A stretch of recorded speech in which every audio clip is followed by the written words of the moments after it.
The United States has seen a massive surge in its Hispanic population since the turn of the century, and even saw this building up in the immediate decades prior. This population growth is attributable to both a significant rise in immigration, both legal and illegal, as well as a notably higher birth rate among Hispanic-Americans when compared to the rest of the domestic population. Whether you characterize Hispanics as a racial or ethnic identity, both of which being somewhat imperfect descriptors, its presence as a group is prominent, surpassing African Americans as the second largest racial group in the country, standing at about 19 to 21% of the total population, or if we were to count all Hispanics as a single ethnic group, they would be the largest ethnic population, surpassing the second largest group of German Americans, who only stand at about 13% of the total population, having fallen from around 22% in 1990. And if we were to further break this down along ancestral nationality, Mexican Americans alone nearly match German Americans and African Americans with an estimated 12% of the total American population. Politicians from both parties have also taken note of this, and there has been a noticeable shift in political rhetoric to sway Hispanic American favor to their respective sides, while at the very same time we're seeing an increased participation by Hispanic Americans in national level politics. With all these factors in mind, we must ask, could the future of America be Hispanic? Hello audience, Mr. Z here with another video for you. If you're new to the channel, welcome. We have videos like this every week, so be sure to subscribe and stay tuned. Before we go any further, I'd like to take a moment to thank everyone who's donated to us on Patreon, Utreon, and right here on YouTube through channel memberships. Your donations really go a long way to keeping this channel going, and by donating to us across any of these platforms, you'll get access to some great perks including physical merch, a custom designed flag wallpaper, and access to an exclusive members-only Discord server where you can enter your scenarios for a chance to have them made into full videos. You can follow the pop-up on screen here, or go to the comment section or description to visit any of these pages and support our channel, and of course you can do so by clicking the join button right below this video.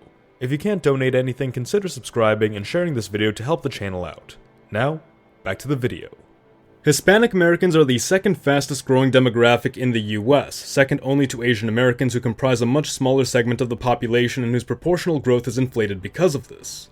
The Hispanic population is expected to reach 29% of the total American population by 2050 and is expected to peak at 35 to 40% in 2065.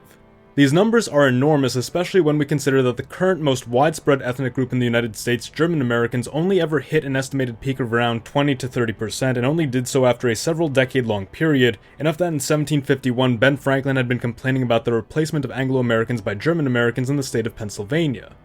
Immigration has been the foremost driver of this population growth, with the US experiencing an unprecedented rise in immigration from Latin America since the Reformed Immigration Act of 1965 ended the proportional immigration criteria previously in place.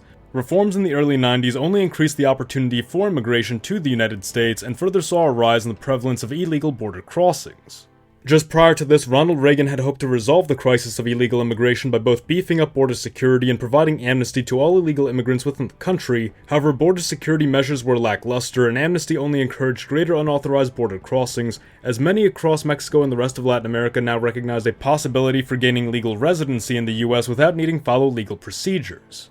This trend has largely continued into the present day, and because of the United States policy of birthright citizenship, the children of illegal immigrants automatically gain citizenship status, and their parents gain protection from deportation. Naturally, this has encouraged a practice of crossing the border to give birth in the US for the sake of gaining these benefits. Aside from immigration trends, Hispanic American births within the US are quickly on the rise, all the while the number of both white and black American births have declined. What this indicates is that while other domestic American populations slow in their growth or even begin to shrink, the Hispanic American population will grow even higher, leaving it to have an even greater share of the national population. The Hispanic population in America is both concentrated and building a presence across the country. Already the states of Texas, California, and New Mexico have plurality Hispanic populations, that is, Hispanics outnumber whites, blacks, and other racial groups in these states, but don't yet have a majority. Within 30 years, Hispanic majorities will almost certainly emerge across these states, and further within Arizona, Nevada, Colorado, and Florida, major pluralities or even potential majorities emerging in New York and New Jersey, and likely pluralities in Oklahoma, Georgia, Illinois, Washington, Oregon, Massachusetts, Connecticut, Rhode Island, Maryland, North Carolina, Virginia, and Delaware. The Southwest and Florida are almost certain to become the strongholds of Hispanic American culture and political influence, influencing both conservative and liberal culture and politics by acting as a major support base which both parties will hope to appeal to and actively orient their policies to further include Hispanic American interests. At this stage, Hispanic Americans are likely to continue supporting the Democratic Party given the party's strong favoritism toward immigrant groups as opposed to the Republican Party's firmer position on nativism and stemming immigration. Given historic political trends among immigrants, the support for the more liberal faction will likely continue until the Hispanic-American population feels it has gained all it can from democratic politics and thoroughly shifted national policy, moving in a more pro-Hispanic direction. This was seen among German, Scandinavian, and Irish Americans who opposed the conservative establishment of the Democratic Party during the early to mid-1800s and helped usher in an era of Republican dominance, until disagreements later emerged between them and Anglo-Americans over labor issues, the Great Migration, and matters of assimilation. Likewise, the same was seen with third wavers, that is, the Southern Europeans, Eastern Europeans, and more newly arriving Irish Americans who threw their support behind FDR for the support he provided to the lower-class laborers, immigrants, and urban areas. These third wavers being among the most active participants in the later civil rights movement, which they treated as not merely a movement of equality for African Americans, but a means to cripple the conservative social establishment of the country, which they saw as prejudiced toward not just African Americans, but themselves as well. And in the aftermath of the civil rights era, these same populations would also assume more conservative positions now that the social mindset of the nation was more favorable to them. In the same vein, Hispanic Americans will almost certainly play a significant role as activists and power brokers in Republican and Democratic elections, with their support remaining firmly for that party which favors them the most, for the time that being the Democratic Party. However, once the course we've discussed has been run, once national views become more pro-Hispanic, and of course once the Hispanic population settles in and accumulates a greater degree of both monetary and social capital, its politics will evolve to reflect new needs. Almost certainly, the Hispanic political divide in the United States will be highly reminiscent of what it has been across other large Latin American countries, a struggle between a conservative, Catholic, potentially authoritarian or at least hierarchical faction, and a socially liberal, secular, egalitarian, or even socialist faction. How this would affect national politics is a bit difficult to say, but there are some assumptions we can make. Foremost, that the conservative ideology of the conservative Hispanics will be diametrically opposed to the current dominant conservative ideology in America, which is rooted in small government and Protestant principles. Some Hispanic groups, particularly Venezuelans and Cubans who have fled authoritarian left-wing regimes, have come to adopt a small government view, but by and large, conservative Hispanic Americans trend in favor of strong governments, something which may align them more with the populations of the big government Northeastern and Midwestern conservatives who have remained sidelined since the rise of neoconservatism. What this could result in is a fractured conservative America torn between small government and big government politics, and which is ultimately unable to unite and challenge its left-wing opposition.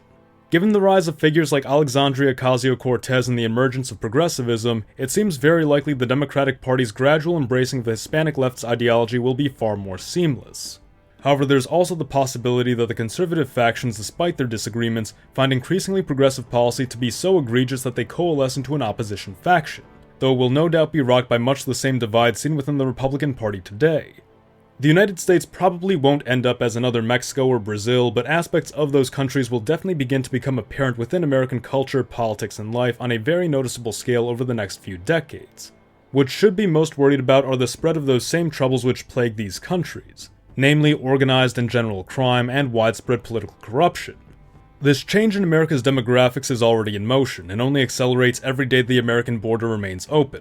Intensifying border security and completing the border wall will stop or significantly slow this inflow, and deportations of illegal immigrants will put a dent in the Hispanic population, but even with that, and even if we assume the proposed Republican policy of ending birthright citizenship is put into effect, the Hispanic-American population that remains will likely still be sufficient enough to cause this change in the country by 2065. But what do you think? Is the future of America Hispanic? Let us know your thoughts in the comments below. The US of Z thanks you for watching. Mr. Z, out.